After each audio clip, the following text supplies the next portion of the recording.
new DojoChat. This is kind of a reviving of my old podcast. So instead of filming for 2 hours and then editing for 10 and then posting it, it's going to be live, unedited. It's going to be awesome. So today I have Grandmaster Bram Frank and Peter Roman, who's a lawyer. I'll let him introduce themselves. So here's Bram. Bram, why don't you tell us a little bit about yourself? How little? Little. I design knives. I teach Filipino martial arts. Most of you know my alter ego, Team 13, the Cyborg, if you watch my morning coffee videos. And I've been doing Filipino martial arts and martial arts for very many years. And I have a modular system based on single individual motions. And of course, a lot of you know that I believe in Black Knight Tactical. If you don't know the Black Knight and Monty Python, the Holy Grail, I'm a big person for biomechanical shutdown, judicious use of force, which has led to what this podcast will be. But I'm one of the current generation of FMA guys with Super Dan and Brian Zawolinsky and Dieter and Datu Kelly and the rest. There you go. Brief blog. Awesome. And Mr. Peter Roman, how are you? Tell us a little bit about yourself. This morning. Well, I'm a practicing attorney in the Tampa Bay area of Florida, which is on the West Coast. My practice consists mostly of personal injury, which is usually your average automobile accident, fall-down accidents, premises liability. A little bit of, on occasion, have handled self-defense situations involving assault and batteries, but they're kind of rare because they're usually extremely problematic. I practice with my brother and sister. They are both my partners. As far as my martial arts background, I started training in the martial arts. To think about it, back in the early 70s, I started out when I came to Florida. I wanted to learn karate, so I joined a basic course in self-defense at the YMCA in Clearwater. My instructor was a retired Navy officer, and he taught judo, jiu-jitsu, karate, and a little bit of boxing. But after doing that for a few years, I wanted more. So I moved into the Taekwondo arena, and I trained in various Taekwondo schools for years and years until probably the mid-90s. At that point, I was training in a Hapkido school, and I believe that's when I met Bram. And we've been friends ever since. And since then, I've also trained in Aikido, modern Narnis, obviously, with Bram, JKD, a little bit of Krav Maga.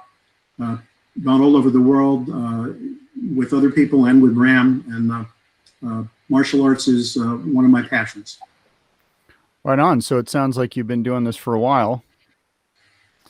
So this whole thing started, I'd been wanting to start my podcast back up for a while. It's started a few years ago, did a few episodes, stopped, did an episode, then COVID hit. I'd been wanting to start it back up, and Bram talks to me the other day and says, oh, you know, Peter and I had this conversation about liability and use of force. And I was like, you know, like Peter, you and I kind of talked on the phone a little bit. That's a very passionate subject for me. I'm a use of force instructor and you know, tool instructor. And it's one of those where, especially in a hospital environment, it's really, really touchy for, you know, for security. So, so I was like, what a great topic to talk about as a first podcast. So I thank both of you guys for being on here. So where did that discussion first start for you guys? I want you to know, when I first met Peter, because I'm the wimp of the martial art world, because I don't believe in killing, Peter was one of the first ones to come to me and go, I can't believe how reasonable you are, and start talking about use of force.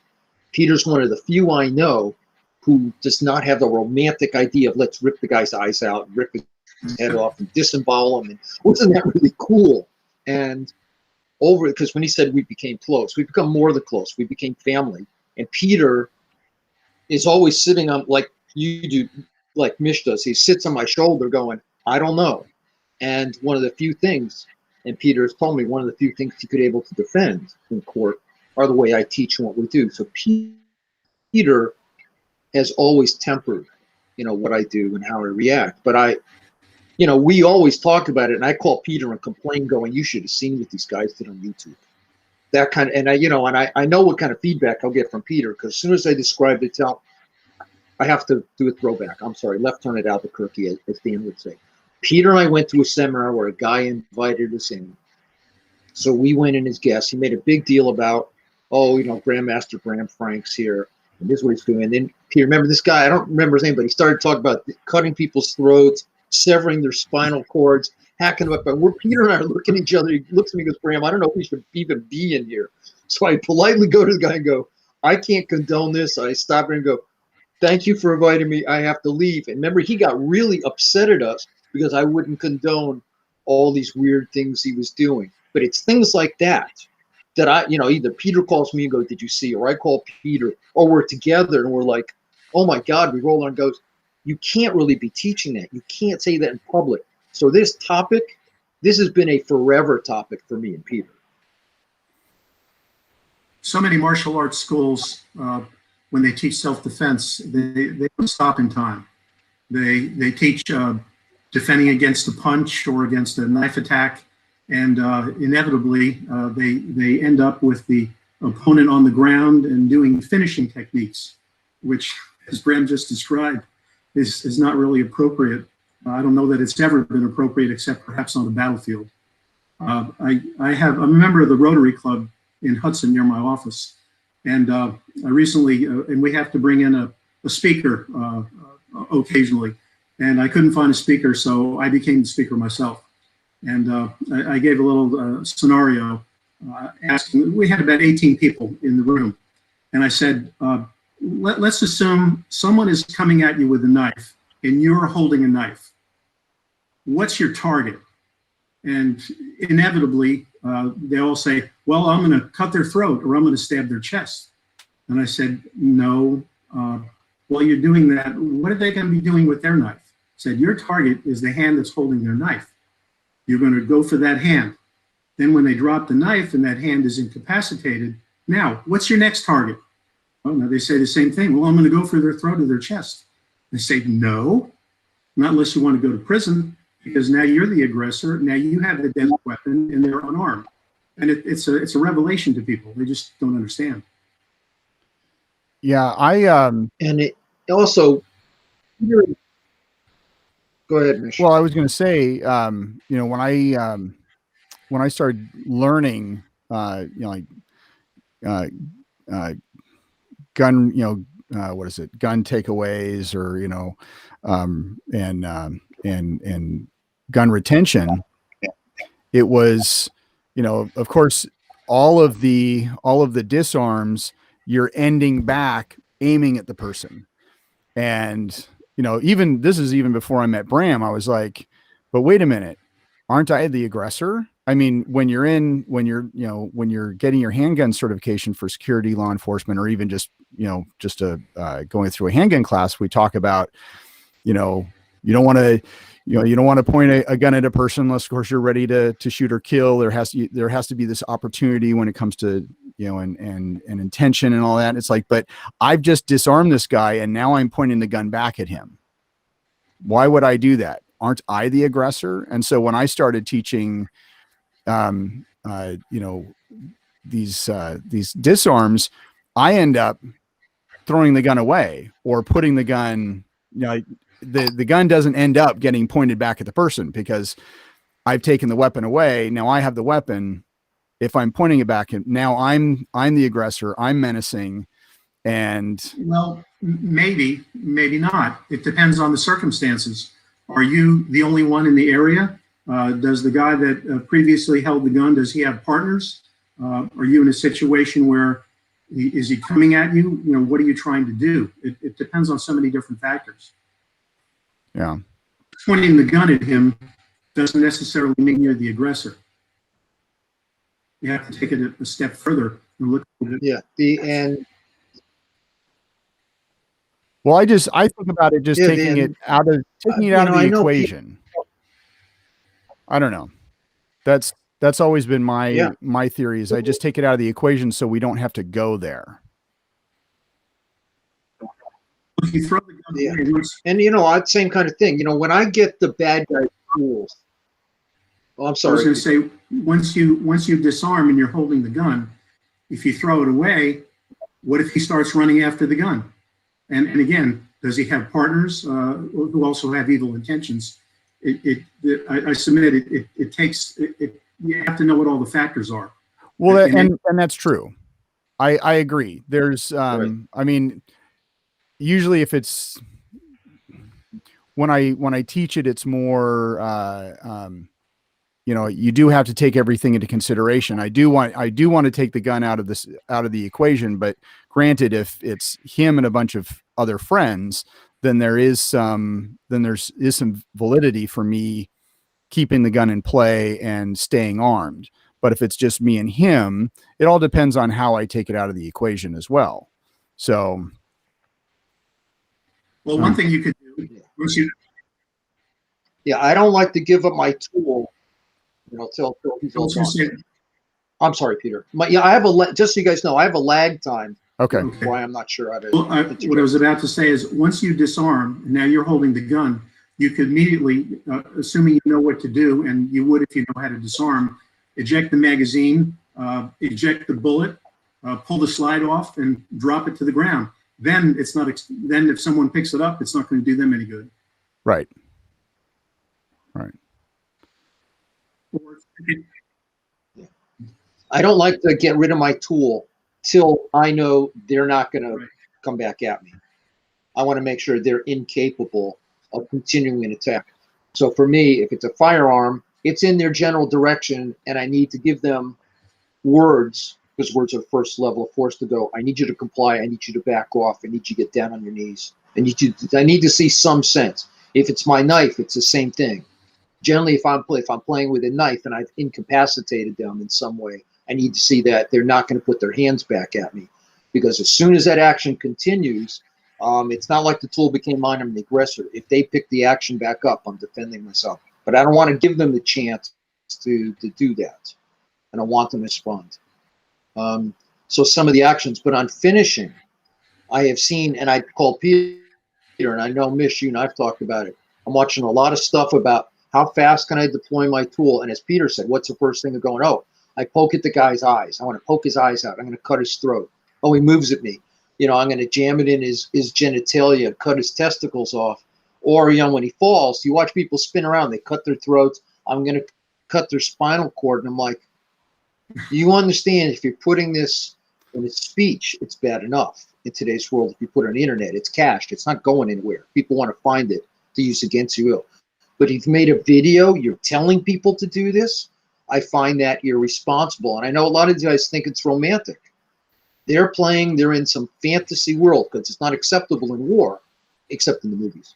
We had that these guys are out there and they're teaching people literally how to maim and kill people, not defend themselves. And I actually, and Peter knows, well, you've been in martial arts on it, where people go, as soon as you think he's going to do something, you attack first. And I went, well, how'd you know he's going to attack you? Well, I could sense it. I go, how are you going to convey that to a jury or a group of people reviewing this? Well, I sensed it. Why'd you poke his eyes out? Well, I wanted to stop. Well, yeah, I wanted to stop him. I'm like, that's not stopping him. I tell people, and that's why, and you guys know, because you both trained me, why I don't believe a head, neck, torso type thing. And cutting anybody's face is maiming. So even if you were legally allowed, and Peter can do the exact if I screw this up, legally allowed to react because it was a self-defense situation, if you go overboard, you might have civil charges coming from maiming them, disfiguring them, doing whatever as a secondary thing. People go, oh, it's okay. It's not okay. I know Peter's been with me long enough. We talk about you don't want to save your life to then lose your freedom and spend the rest of the time in jail with the very guys you're trying to defend yourself against. So, how you present this, and I know Peter actually presented it to a friend of ours at SHOT Show once when he had his first knife. It was showing his really cool knife and how to disembowel her, and it had playing on big screens. We're going like, hello, you're selling a product and you're telling people how to kill people and maim and disfigure them. Unacceptable. Well, no, it's cool.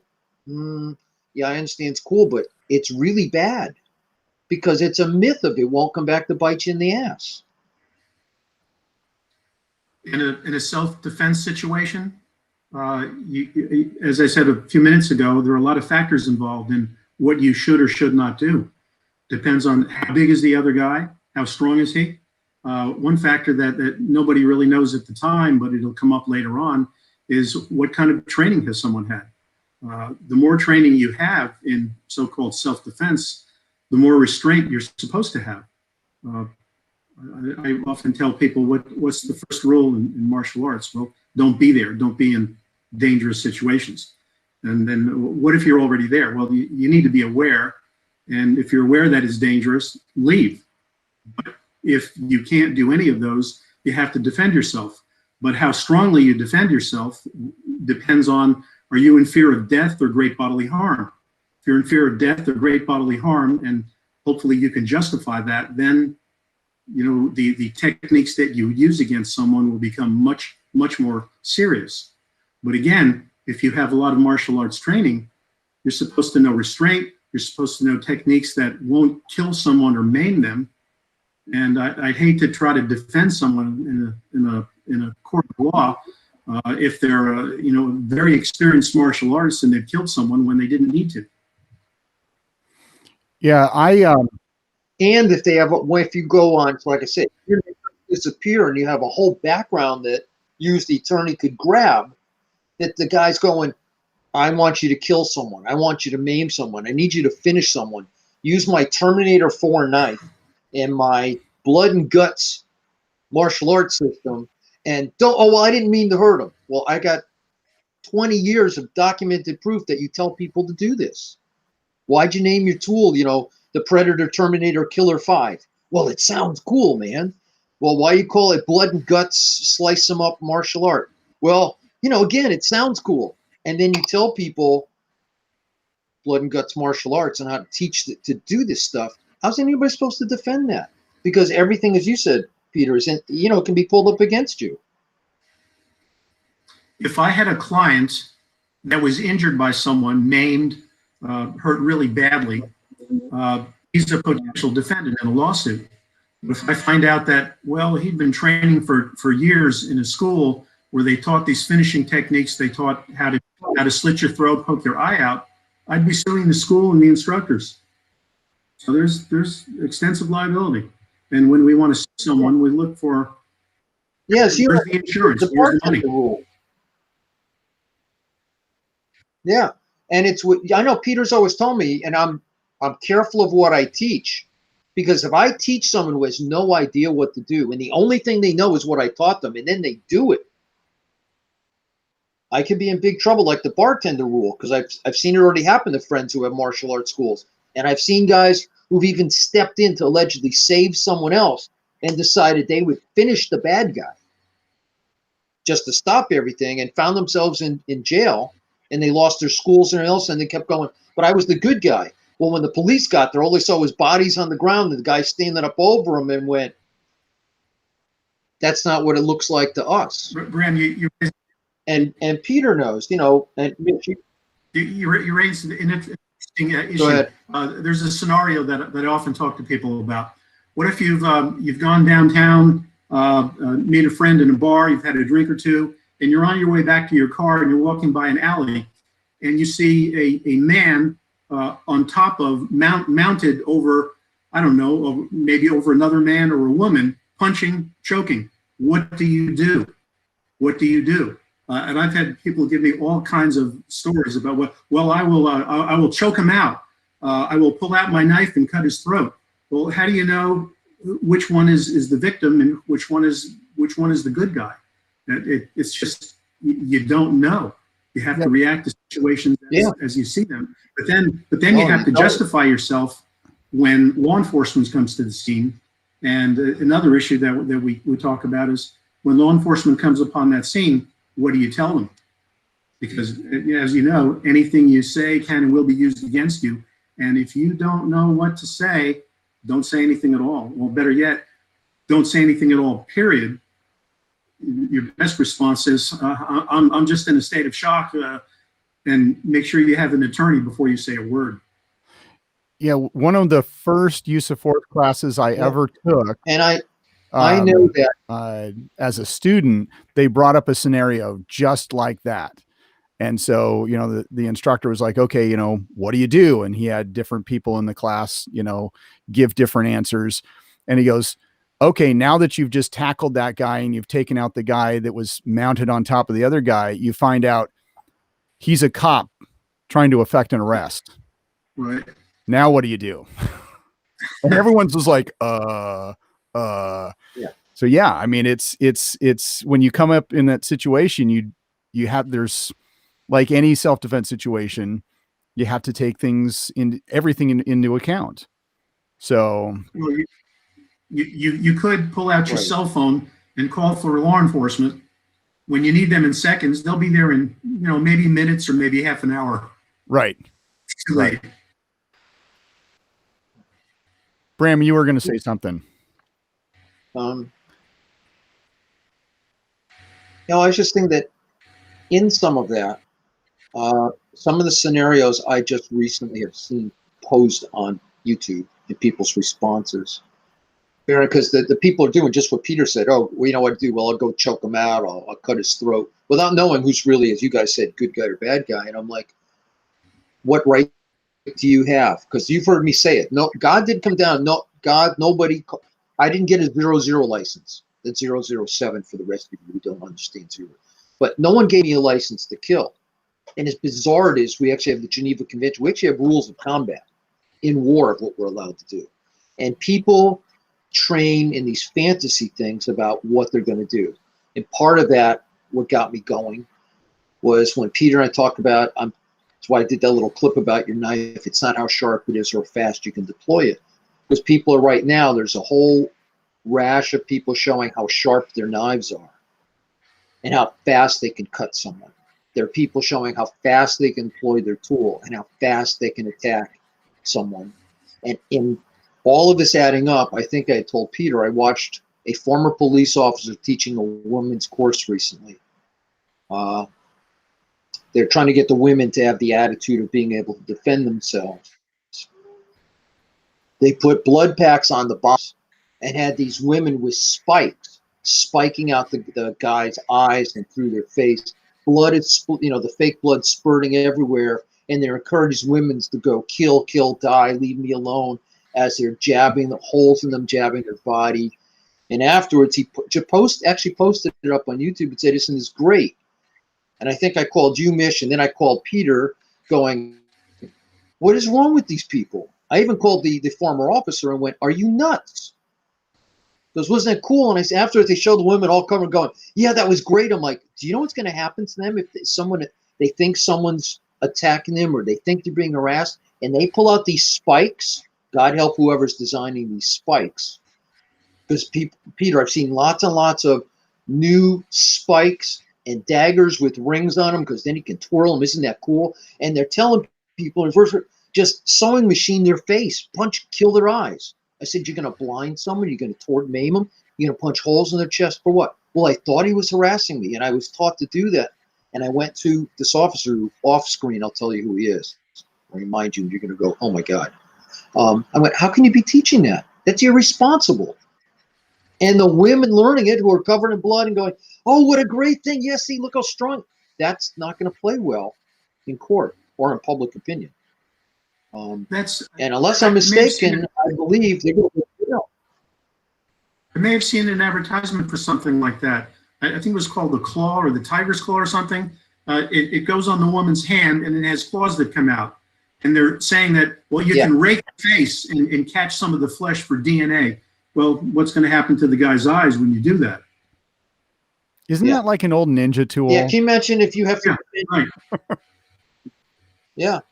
Well, there's knife companies now, and I've asked them, because they're making sharp edges as well as steel ones. They're basically just long daggers with rings on them, and a bunch of companies are making them. And people are making all sorts of spikes, going, this is what you do. And they're teaching people just to come up and basically us doing hammering with an impact tool. They're hammering blades into people and into their faces, their neck, going, that's okay. That's good self-defense. And I don't understand it. Because, you know, as many people, there's a couple what I think of as knife cults out there. And they have, you know, attacked me, you know, typical cyber trollism about knives are for killing people. And if you're not teaching people how to kill with them, why are you know, you're wasting their time. You're only adding coffin nails to their, you know, to their toolbox. You're not giving them any self-defense. And I'm like, that's wrong. Well, you know, I'm the big proponent of, you know, Monty Python, the Holy Grail, shut down any use of force so they can't respond. But I am really appalled by the people who want it openly all over the place these days, teaching people to maim people and kill people. And especially in today's environment where everybody's already on edge. Someone says, and your first response is going to be, well, you know, excessive force. In part of my journey video, as you know, promoting this first episode was, you know, I mentioned like the martial arts. It was designed. It wasn't, you know, self-defense. It was designed for war. It is designed to kill people. Yeah. But you really have when you have to look at what's going on today. It's like you can't just go out and kill people. I mean, yes, in certain situations, you know, you can get away with killing somebody in a self-defense situation, but I mean, with all the media and the internet, you know, you may be proven innocent in court, but you're going to be guilty in the subject's eye. And but you know, when we get into the romance of the martial arts, you know, the romance of, you know, when we talk about that, yeah, it's romantic to, you know, be able to defend yourself and kill the enemy.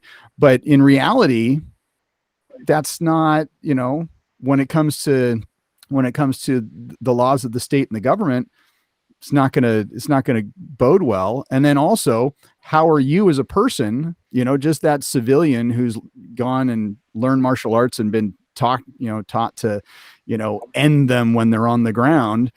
Then you also, and this would be a whole different podcast, talking about the psychology of dealing with those situations. So, yeah. Well, some of us, and you know, Peter's in this shade of gray with me because he's been so intertwined with what I do. There's a group of people like me where we write books, and Miss Ernest, you make videos, we're teaching people, and I actually make a product. And I'm watching people actually make a product and are making videos and are openly teaching and putting their name. And like I said, the names they've picked imply they want to harm people. They make a product and show that it's designed as a weapon to harm people.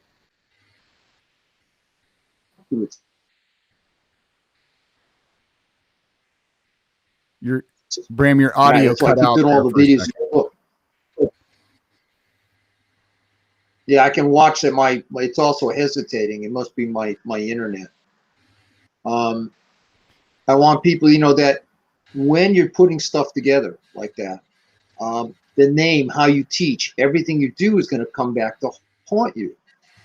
You know, if you have a product and you say it's a weapon, you're in trouble. You know, and as you guys know, I always talk about tools. Because I make knives, to me, I make edge tools that actually do jobs. You can use them for other things. And you've never heard people say, do you teach knife fighting? No.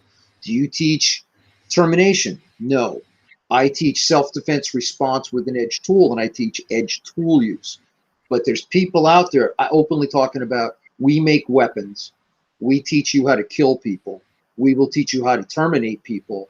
And I think when you add to that how the names of what they've called their tools, the implications of it, you know, how they branded it, how they branded the methodology of what they teach is only leading to a bad result. Because again, if they're playing into this romantic fantasy of like, we're killing trolls and orcs or something and everything's acceptable.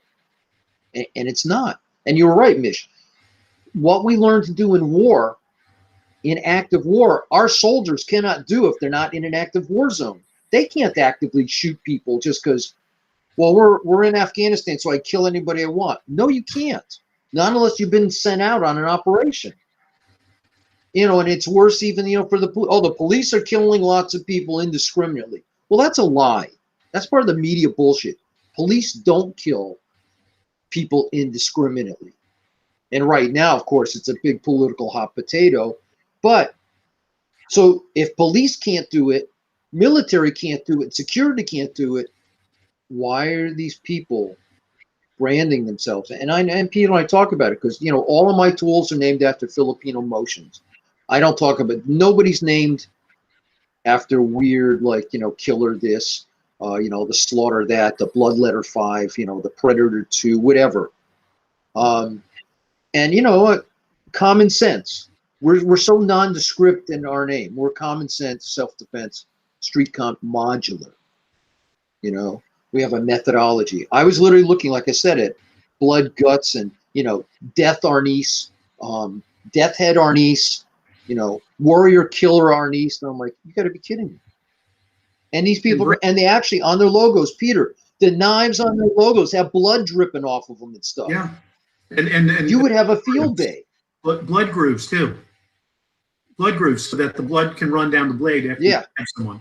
And then here's a plug for you. Your instructional videos are self-defense oriented, and none of them, I haven't found one where you're teaching how to slit somebody's throat or cut their privates off. They're all designed for stopping the attack, for self-defense, and you're always using trainers, not live blades. And you and I have seen people using live blades, and it's appalling. Yes. Yeah.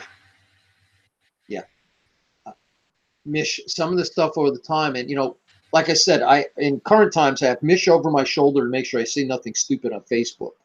And he'll tell you, I actually send stuff, ask him, go, can I say this? Or this will get me in trouble. And I want you on the other side. Peter's been on my shoulder for a long time going, I don't know.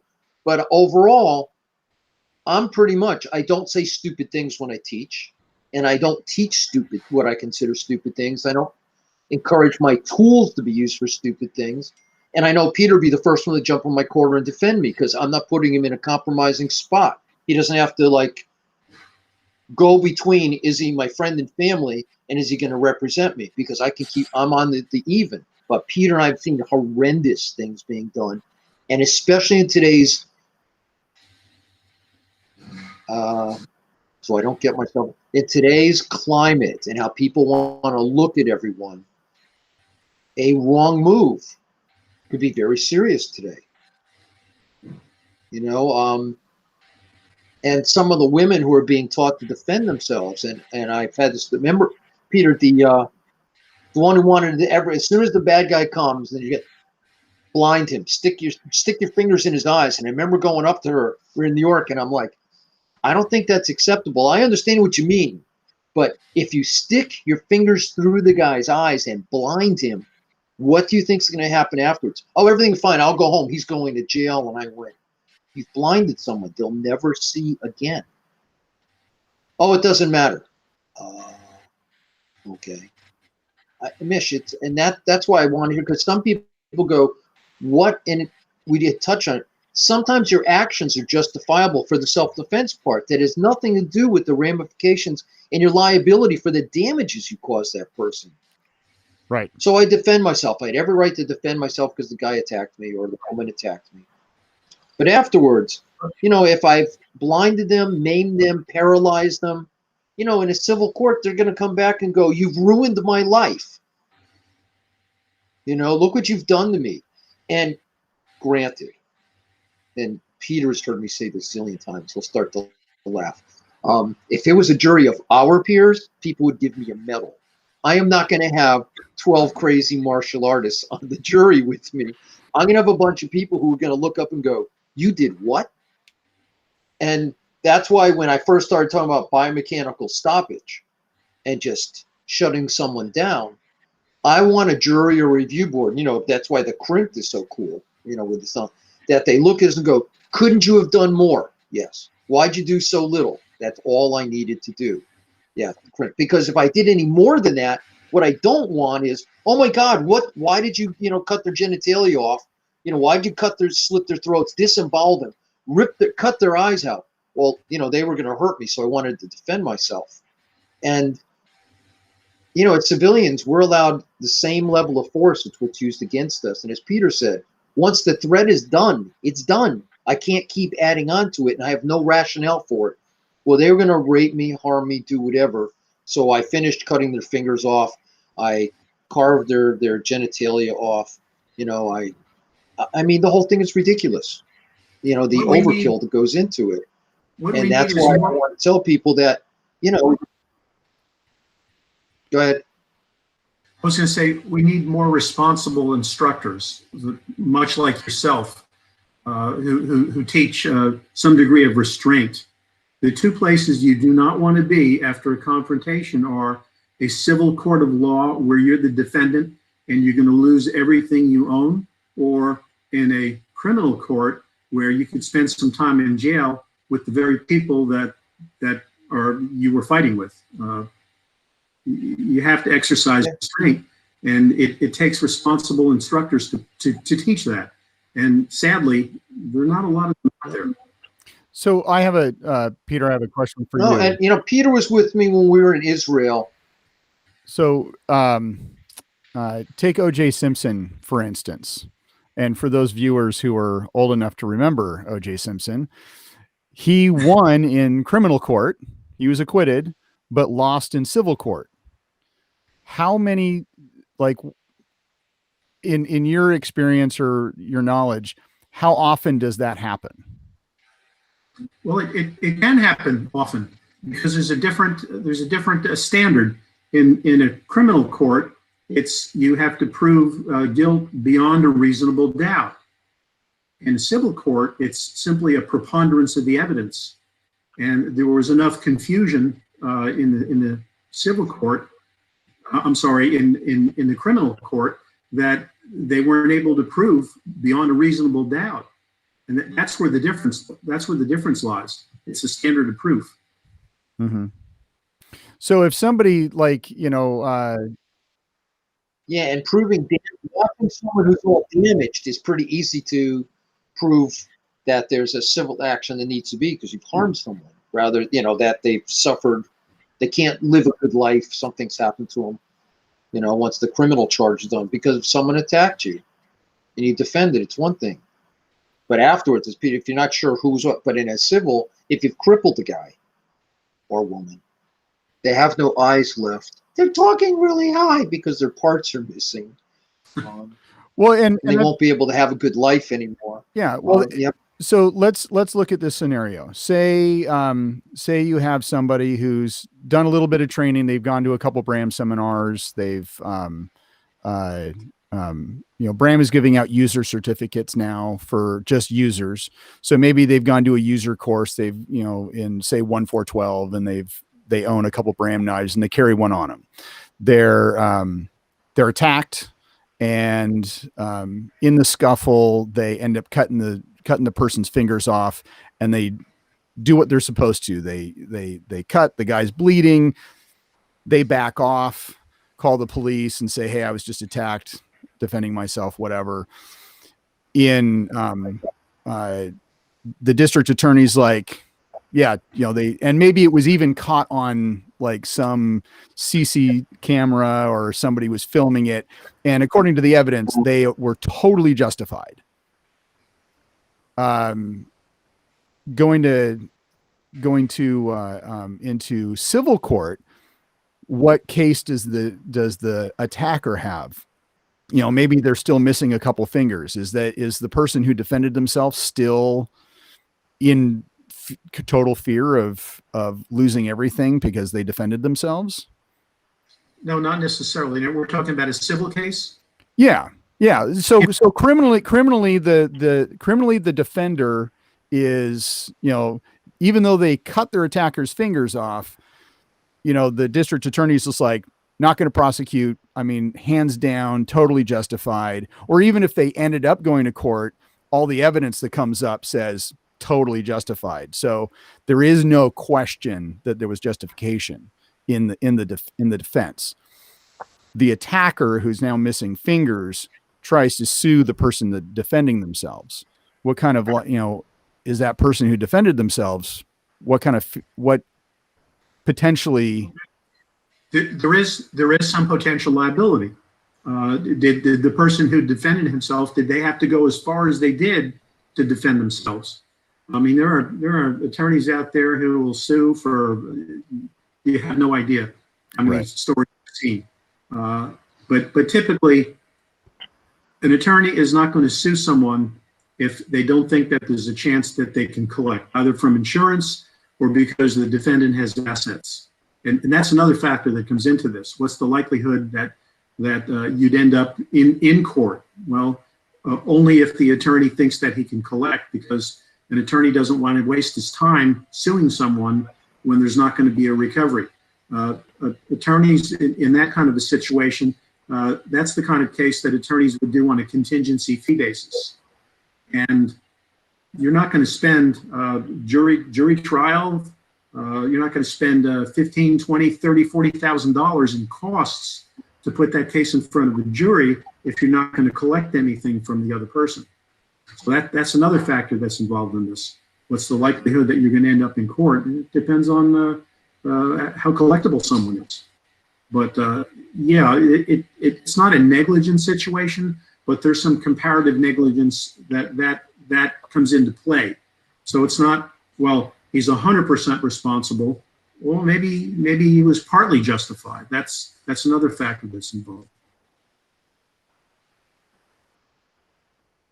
Right, but as you said too, if you're in a lethal force situation, you think you're going to die, and your response is you end up the fingers get cut off for the bad guy while the bad guy is trying to kill you.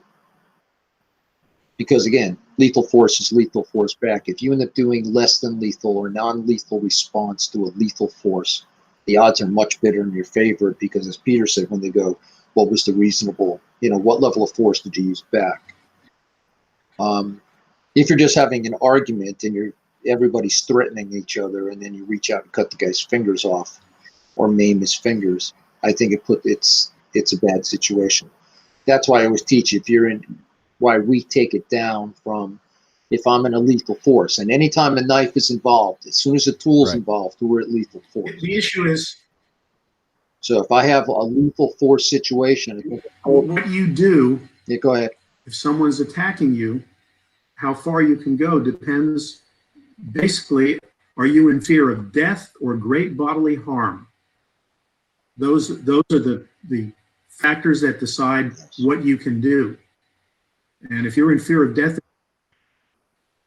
I'm sorry. Right, and that, yeah, and that's why when we came up with, and you gotta understand, Peter's been with me from when I first started saying I want to hammer people. That's how far back Peter goes with me. I didn't even have my own tools when I met Peter. You mean one of these? And when I said, the first thing was coming out, yeah. We all have one. Yeah, one of those. Yeah, exactly. Oh, yeah. One of those, yeah. And he knows. Peter, tell him. People laughed at me. Remember when I'm trying to tell Recat especially, but when I got the spider go, no, the idea's up and I hammer you. What do you mean hammer? I said, I don't want to cut you first. If I can hammer you, I can make you, well, you have a knife. You should cut him. I said, no. Remember Gary Johnson? I always quote him from Shooter's Toolbox. He goes, Bram came up with basically like a Leatherman pliers. While you hold it, it can do nothing but hit you. It's got a pliers part in it. It might become a scissors until you want it to open. It doesn't open. It can't actually. So people go, what are you doing? Well, that's why and you guys know, we hammer first. I use non-lethal. We can go to less than lethal, Waka Waka, Pac-Man. And the coolest thing is obviously once we're there, it can shut down in the flow again because we can escalate and de-escalate. That's why I brought up all the guys who were teaching. I go, look how fast I deployed. Look what I did. Unacceptable. I have all of you, I'm sure you noticed, who are watching the podcast, everybody came up with a red tool when I pulled it up. Of course. If you're watching you have to have a trainer. It's contagious. Great equalizer. It's going to infect you. Yeah. But that's the biggest thing. We talk about reasonable force. And that's why I brought, like I said, Peter's watched it through the whole time as I developed this, that when I talk about hammering, people have laughed at us. People don't really laugh. Once they start to learn about I can hammer and not cut, I don't have to cut you. And that's why I opened up with saying I got some of the knife cults going. This is only designed to kill people, teaching people to use it less than lethally. To tell them to pull out the tool and hammer is stupid. No, it's not. You go to kill me and I hammer and I break your fingers or I crack your bones. You know what? If you lethal force, I had the right to defend myself, and I didn't. I hammered you. And all of us know how well hammering works. Hammering, even on myself, works. Hammering works. There's very limited liability and legal issues for hammering if someone's trying to kill you and you're in fear for your life. Even if the guy's empty hands and trying to harm you or kill you, you take out your tool and you give them a little physical attitude adjustment to make them back off. But I find that's why, I wanted to do this one, because I know you've both seen there are people who are the exact opposite of me. Knives with impact. Well, they don't care. They have weapons with edges and they want to, chop pieces off and put them on the barbecue. I went to a friend's school. This was before COVID.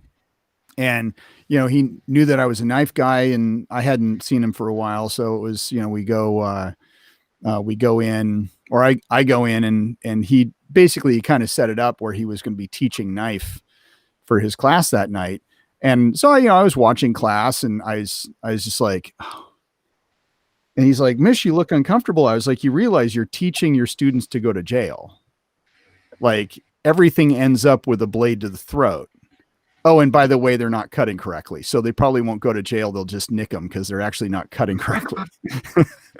But it was, and this is a good friend of mine. I've known him for decades, but it was just one of those where it's like,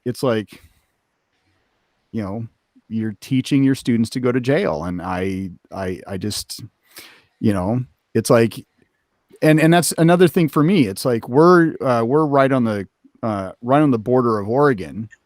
And so my students, as part of my curriculum, I require them to know basic self-defense law for Oregon and Washington, because if they're going to use what I teach, they should know some legal stuff on at least a basic level. So they just don't go out and be like, ooh, me martial artist, I can defend myself. It's I know you can, but you need to know the law as well, Well, now people call us grammar Nazis because you got something that Peter and I talk about. There's a lot of, you can do just about anything. You may not do a lot of it. People go, well, that's grammar. I go, well, that's because just because you physically can do something doesn't mean you should or you're allowed to. You may not. Yeah, absolutely. I just watched on, again, YouTube is open to a lot of stuff, and COVID makes it that I have nothing else to do, and I catch a lot of the FMA postings, and especially, and I mean no offense to the karambit people in general, but I see an awful lot of people with karambits talking about how fast they can pull it out and chop people up. I'm watching people who are now teaching allegedly corrections and prisoner-based knife arts of how to come up and basically cut people up and use, like sharp shivs. And this is what you can do on the street, and they're showing and I'm like, I wouldn't train in it. I wouldn't advertise it. I don't, it's one thing if we teach how to defend against it in class, but I would not actively say, I want to be part of this whole group. Modern day shiv work on the street, modern day karambit bit, and everything I have seen, most of the karambit people I see, and I'm not talking about big name instructors. There's people coming out of woodwork who are all talking about all the things they would do to people, and everything they show is, as Mish was saying, pass them out there. They're always ending up on the throat, and passing the guy away and cutting their throat, cutting through the arms. Oh, I cut through the throat. Oh, I hooked it in your genitalia and I pulled it out on the way up. I hooked under your chin and split out. And oh, look, if I stick it in and then pull back, look, I ripped your throat out. I'm like, Peter once said, that if he took all the videos and everything that's ever posted in all my seminars, he doesn't think he could find, except when I'm joking around and being sarcastic, you cannot find one clip of me saying maim, kill, or terminate anyone. I'm real big on, as Peter said, I go for the hands. Any way to shut you down and miss, I just want the person to have the inability to fight back.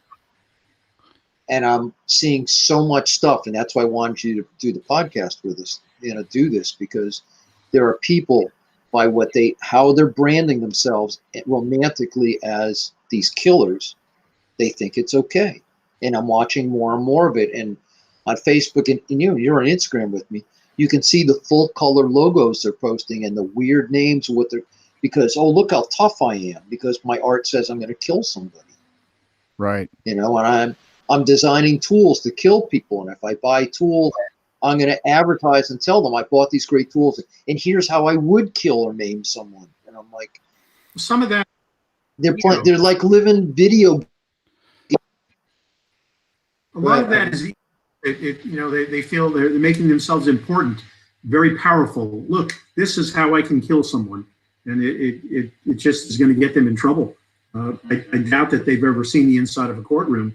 But the first time that one of their students maims someone, takes the eyes out, they're going to be on the front page of the newspaper. And they're going to be in court, and they're probably going to go to jail because there's a limit to what you can do. So, Peter, do you remember I won't say who it was, but it was in New York, and one of the students working in a nightclub there pulled out a knife and did exactly what he was taught in the seminars.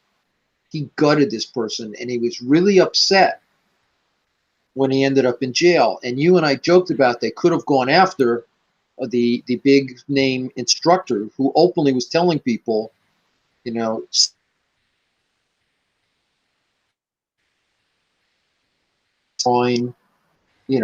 blue worm, slit their belly open and let the intestines spill out. Basically, this kid did a little that, in a struggle, and he was convicted. And he kept going, but that's what I was taught. And they're really, Peter, I know, would have gone after the instructor. This attorney, I guess didn't do it, but I find the whole thing irresponsible to teach it, show it, and encourage students to do it. And the second and third generation take it as gospel. And they're teaching it without even batting an eye. Like I said, it's almost like they're doing those video games in real and don't understand there's repercussions. If they did what those video games are teaching them to do, they're going to jail. They're done. Right. So, and I saw someone, I just saw a couple, yeah. So better to be tried by 12 than carried by 6. Yeah. So Young had commented, I have a concealed carry, but I'm worried about the legal repercussions of using it. But then he has this question: what do you think about legal gun defense insurance? So that great if you afford it. Say that again. I'm sorry. Say that one more time. I said, gun insurance. In other words, if you use your lethal weapon and you get charged with a crime, if you don't have gun insurance that will pay to hire a lawyer for you, it can be extremely expensive. You don't want a public defender defending you on charges like that. You want an experienced attorney who knows how to handle it, and that can be very expensive. It could cost you 10, 20, 30, 40, 50, hundreds of thousands of dollars if your freedom is at stake. So having the gun insurance, that would probably be a very good idea if you can afford it. Yeah, that's like, yeah, Peter, like U.S. concealed carry and some of the others who have shooter's insurance, so that if you ever have to defend yourself, they will do what Peter was just saying. They cover the main cost of attorneys who are trained to deal with self-defense situations and the fact that you had to defend yourself. Yeah. That's why I try to teach people. And that's why, when we went talking, when you're talking about someone who trained with me going out and accidentally or purposely cutting someone's fingers. If they did more than that, more than shut someone down, tried to say they got it from us, I would run to Peter and go, hello, with all years of being with me, where did I ever say exceed this level of force? You never did. Self-defense is such a screwy, yeah. You know, self-defense is screwy because, again, people think I'm in troubles, the guy's going to shoot me, I'll pull up my gun and shoot him. What seems like an okay response, you know, everybody sees it differently. And I've learned from Peter, a courtroom is a crapshoot. There is no guarantees in a court of law. So, you know, Absolutely. you want all your ducks in a row. And so, you know, and that's why people go, do you carry a firearm? And over time, I've quit carrying a firearm. I know I probably shouldn't say it public, but, and Peter knows. I carry my crimps more than my live blade now. Why? Because you know what? If I beat the snot out of you with my crimp, you have a blue one there? Do you have a crimp there, Mish? Yeah, it's right here. So. Oh, there you go. All I have is red ones. I'm not by my bag. Yeah. There you go. No, crimp. I grabbed one of each. Well, I came up with, and Peter. Okay. You know, because I don't want to be in that spot as Young's talking about. I don't want to have to defend. Why did I, you know, use so much force to defend someone? Which, again, why modular is still sort of a joke to some people, because Peter knows. Peter's been with you forever, you know, because you're one of the leaders of this now, that we just shut someone down. Shut down, you know, their ability to respond rather than terminate them, maim them, cut their pieces off, putting them on the Barbie, whatever, because I don't know.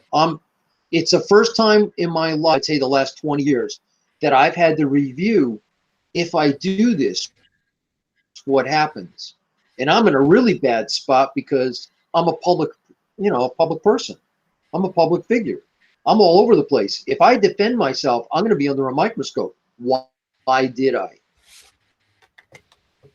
You know, the average person might have less of a microscope, but we as instructors have to make sure what we brand our product, we as manufacturers, how we brand our product, so that the people using our products are not in jeopardy for using our products, be it how the methodology of use or the use of the tool itself.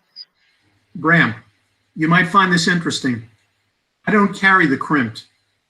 I don't think it's appropriate for me to carry it because the trainer works just as well for me. But it doesn't have the Oh, it works just as well for me the way I use it.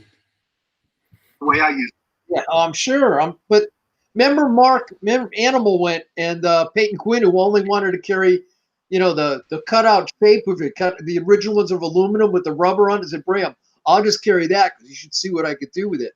You know, for the new crimped with the cutter breaker, because it moved it to the different classification of it's legally a rescue tool rather than an impact tool. Yeah, with the cutter breaker, now I can break glass, I can cut seatbelts, and I can't cut any human being. And, you know, that classification of moving from impact tool and them claiming, well, I'm not carrying this as a trainer. I must be carrying it as an impact self-defense tool or carrying the blue crimped, which is a rescue tool.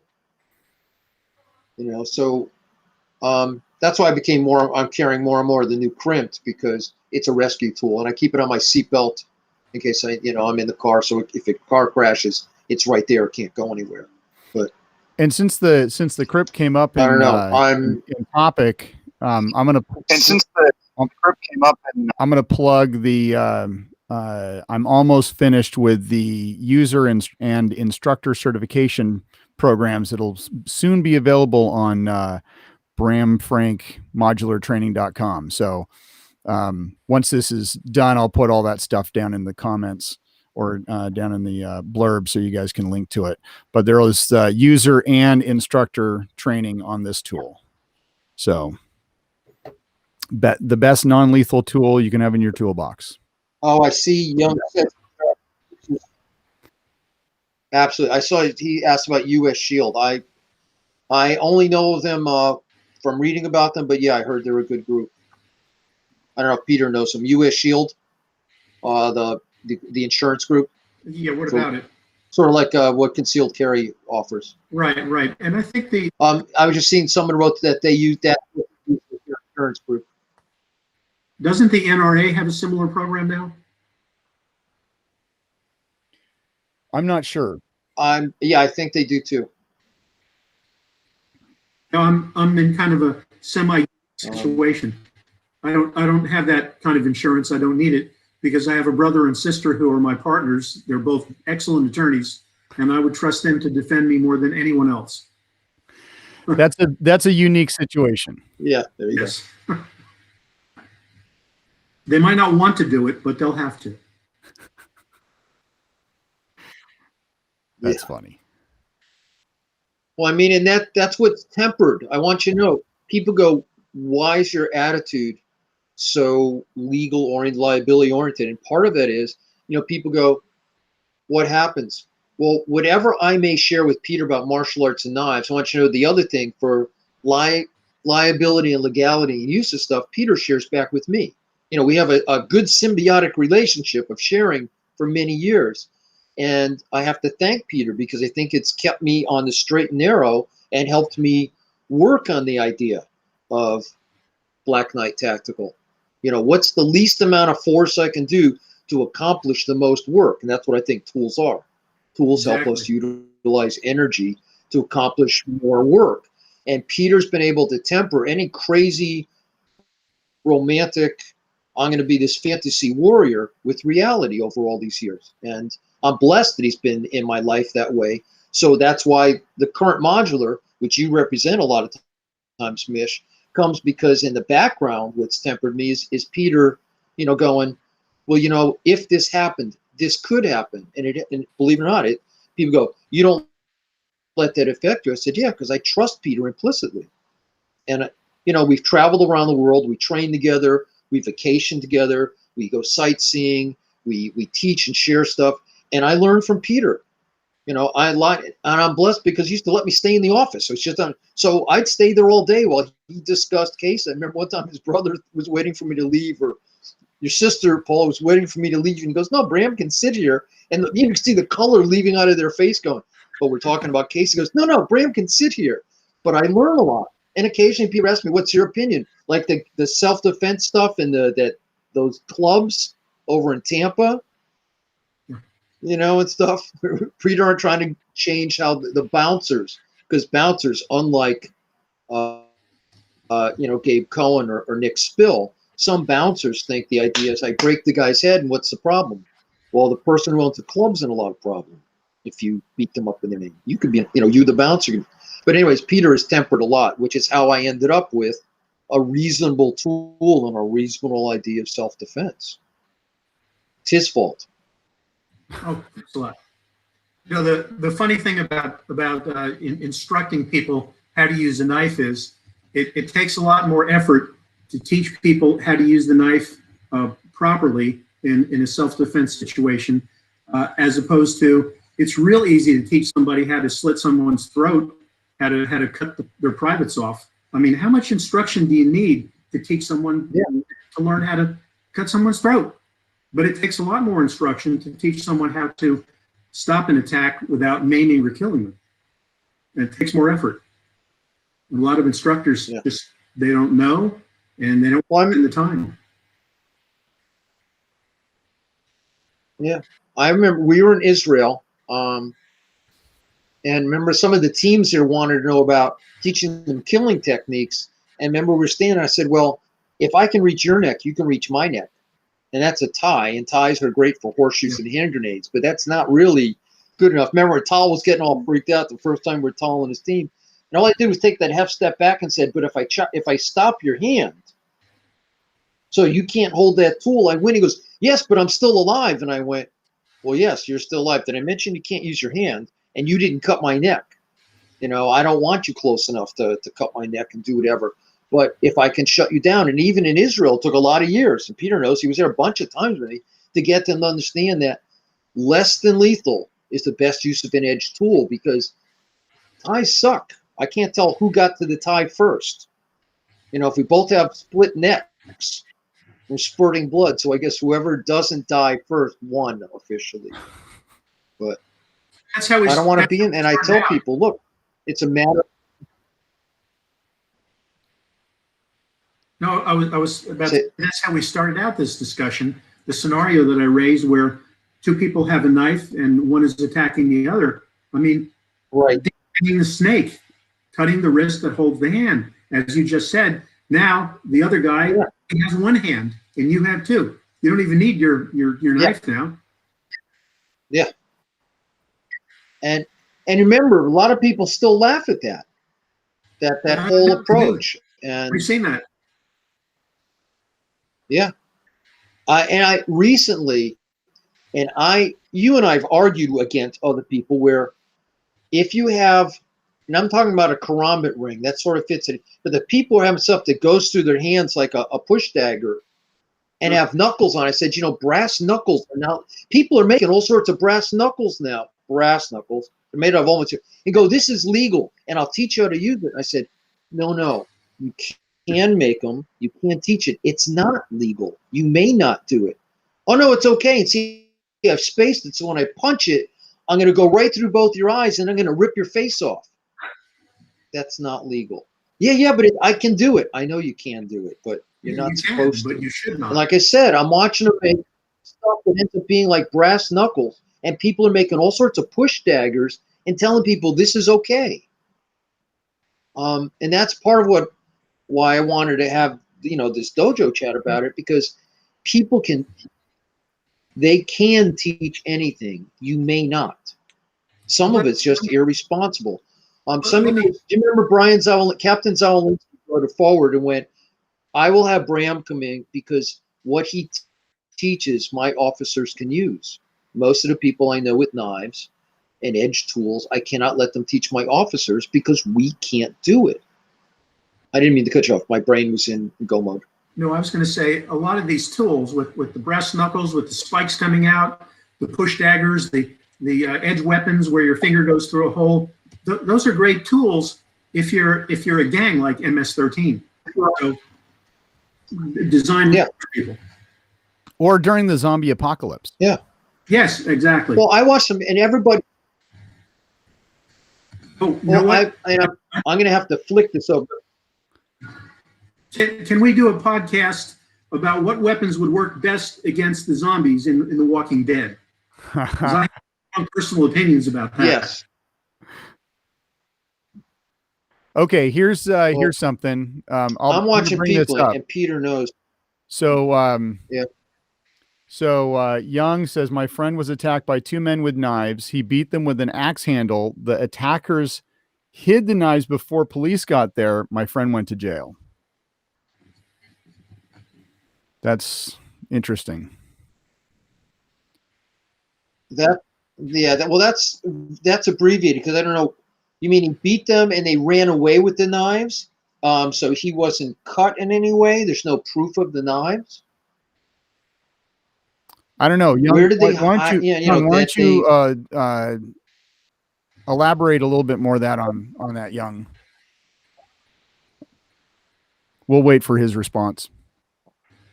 Well, while we're waiting, yeah. I mean, obviously, depending on how that presents it, but. No, Bram probably heard me tell this story at one of the seminars that we've done. And I remember the first time was years and years ago. There was and this is an actual article that was in one of the local papers here in the Tampa Bay area. There was a fellow that was in a bar with a friend of his. They were drinking. They were motorcycle guys, tough guys, leather, knives all over the place. And there was an adjoining table of about 4 or 5 young men. And I hate to say it, but they were, from what I remember reading, they were gay. And these two motorcycle guys were making fun of them. And one of the motorcycle guys left. The other one left a while after that. And when he went out to his motorcycle, the 4 or 5 gay guys surrounded him and they started to attack him. He pulled out his knife and trying to defend himself. And the bottom line is he ended up going to jail for about 10 years, even though there was a 4-on-1 and he was trying to defend himself. So you never know what's going to happen when you pull a knife and you use it. Yes, exactly. You also need to. That's why You also need to know when to keep your mouth shut and when to walk away. You know, and when you mentioned that earlier about keeping Yeah. your mouth shut, Rory Miller talks about, he calls it an articulation war, being able to tell a better story than the other guy. And whoever wins Absolutely. the articulation war wins, gets off. So Yeah, that's what I said earlier, that And circumstances of an altercation depend upon many, many factors. Are there witnesses? Now everybody's whipping out their cell phone to take a picture of what's going on. And are there witnesses? What are the witnesses going to say? What do they observe? There are just a myriad of factors that come into play. And unless you know what to say, and when the law enforcement gets to the scene, you better keep your mouth shut. yeah. yeah, and you know that's why. And again, as people laugh at what we do, it's why I try to use a minimum amount of force to accomplish a maximum amount of result. Because anything else is going to be edited and presented like the good guy did something very wrong. And I'd rather have everything mitigated from the start, that everything's in my favor, that I look like the good guy, that I've acted like the good guy. If I use the tool, that my tools are perceived as good guys. Oh, I see what he put. They did not cut him. They threatened him with knives. They did not cut him. He beat these guys with an axe handle, and then the police came and he went to jail because they couldn't find knives. That's an unfortunate situation because I don't know where you could hide the knives before the police got there and have the police investigate and not find them, unless you know. Well, I don't know. I was bouncing several It's very- years ago, and even watching the video of hearing the gunfire in the parking lot, watching video of the gunfire in the parking lot after the police arrived, because my partner and I had basically took this guy down at gunpoint, handcuffed him. The police arrive. The police couldn't find the gun. And he was laying on the ground, handcuffed, and he was like, I have, he says, I've gone to jail before, for having a gun without a license, but not this time.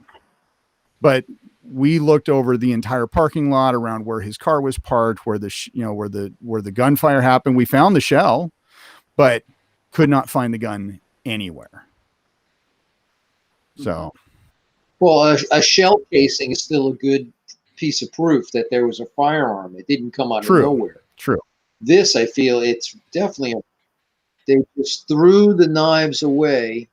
He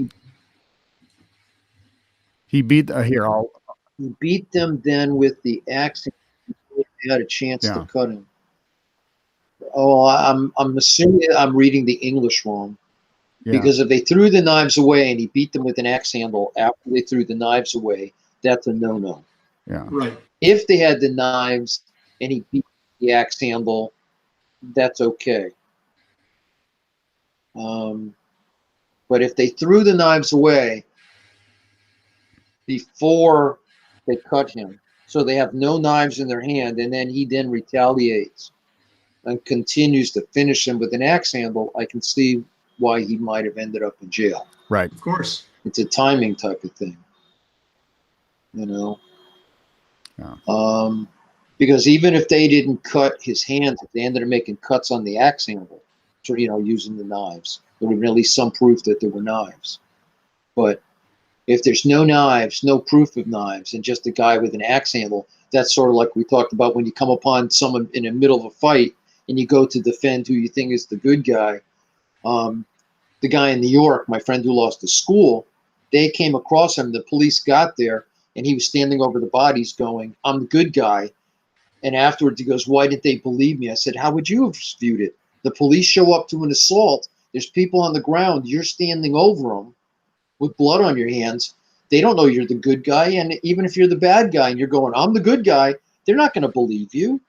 All they know is you're standing over the bodies, and they're going to be everybody on the ground. we'll sort it out in court.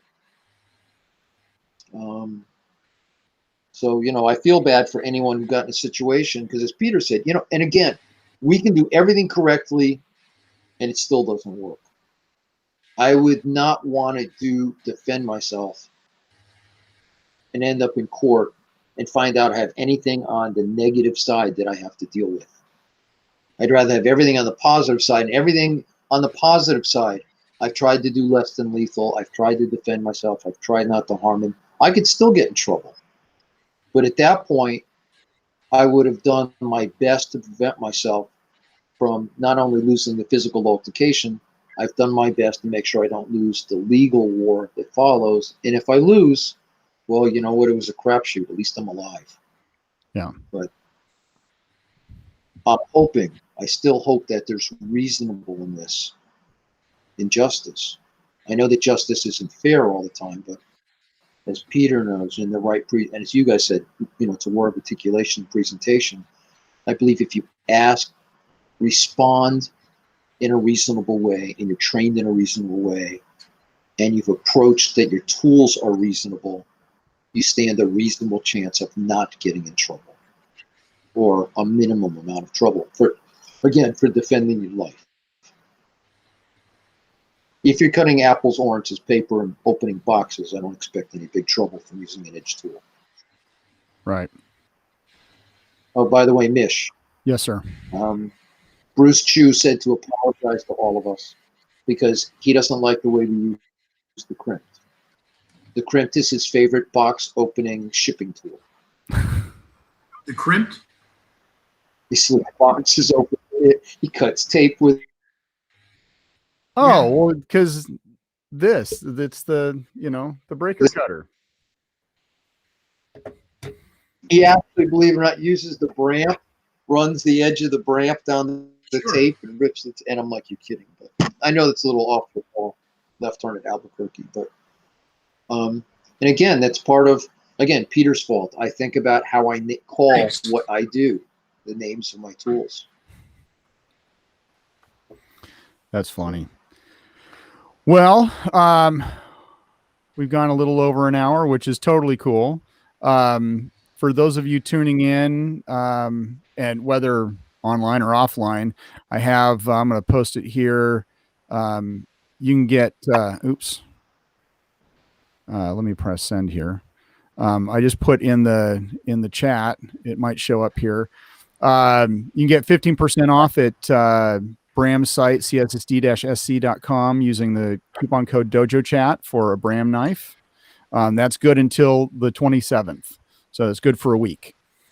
And then we'll also kind of promote Bram's camp coming up here. He's going to be, how old are you going to be this year? He's going to be 68. Younger than Peter. Oh. So we have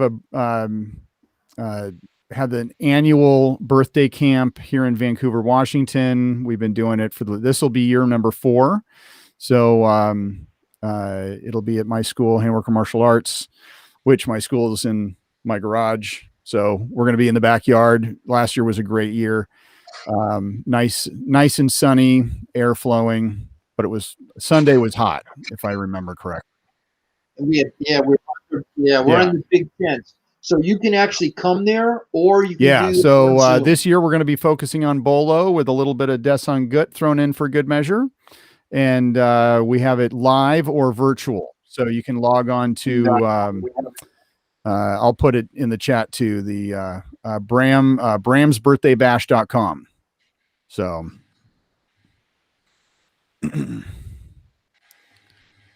there we go. There you go.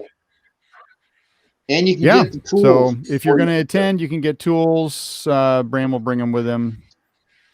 So, Peter, how can people get in contact with you if they're in the Florida area and they need an attorney? Okay. My office is in Hudson, Florida, which is in the Tampa Bay area. I have 2 partners in the Clearwater office, my brother and sister. We deal mostly with cases in the Tampa Bay area, but we do occasionally have cases throughout the state of Florida. Primary part of our practice is personal injury, which is auto accidents. We also do premises liability and a little bit of general civil law. And I'm always happy to talk to people on the phone. We pride ourselves in close personal contact. We believe in what we do. There are a lot of law firms out there that are signing up everyone over the internet, over the phone. And then sadly, the poor people get a termination letter weeks later. They've never met with an attorney, never spoke to one on the phone. Just doesn't happen. But we do have close personal contact, and I'm always happy to talk to people over the phone, no matter what the problem is. If I don't know the answer, I can probably steer them in the right direction. Right on.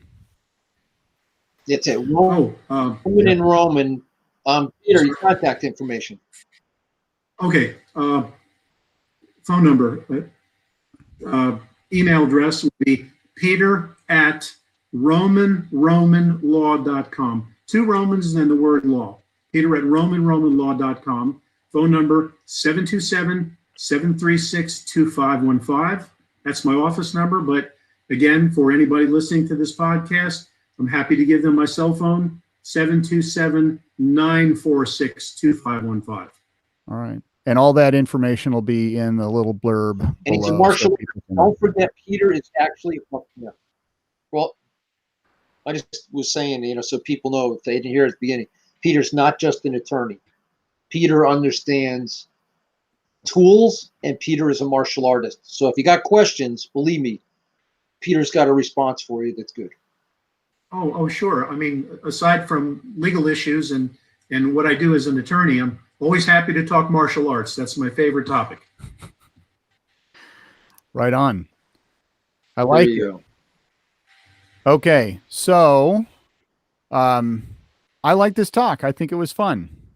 So yes, it was good. Yes. A talk that I think a lot of instructors need to pay more attention to when it comes to being more aware of what they teach, how they teach it, and because like how they brand them. Like we're doing a bolo camp this year. Bolo is a big knife, and yes, it can translate to a smaller knife, but a lot of some of the stuff that we might talk about might be a little bit fantasized, but in reality we have to look at what we can do legally. Yeah, well, also bolo, the reason bolo has relevance today is the #1 terror tool in the world is a machete. It's really inexpensive. Lots of people carry it. Places, especially anywhere people do yard work, people are carrying machetes everywhere. And in the rest of the world, like I said, it's the #1 terror tool in the world. So when I started, people said, what do you do for some of the teams? Teaching them bolo. Someone said, well, that's old fashioned. I said, no, why not? People carry machetes all the time. So bolo teaches them the basic use of a big knife. Yeah, we had a comment here. I'll probably butcher it. What, Mang Mike? Shame I got only to the end of this. Well, this technically, in theory, once this is over, it should be available to watch pretty much any time. So give YouTube and Facebook a little bit of time to crunch the little ones and zeros on the video, and then you'll be able to rewatch it. So, but thank you for tuning in. Yep. Thank you. All right, gentlemen. Well, this has been a good talk. I thank you guys for sitting down and chatting with me today. And okay, you're very welcome. And thank you, Mr. Mish, for everything. Peter, hopefully I'll see you at 14. Yep. Thank you, Mish. Yep. Thank you, everyone. One more time, sorry. Peter, say it again. Thank you, Mish. Have a good afternoon. You too. Okay. All right. Okay. Thank you, everyone. See you guys later. Okay.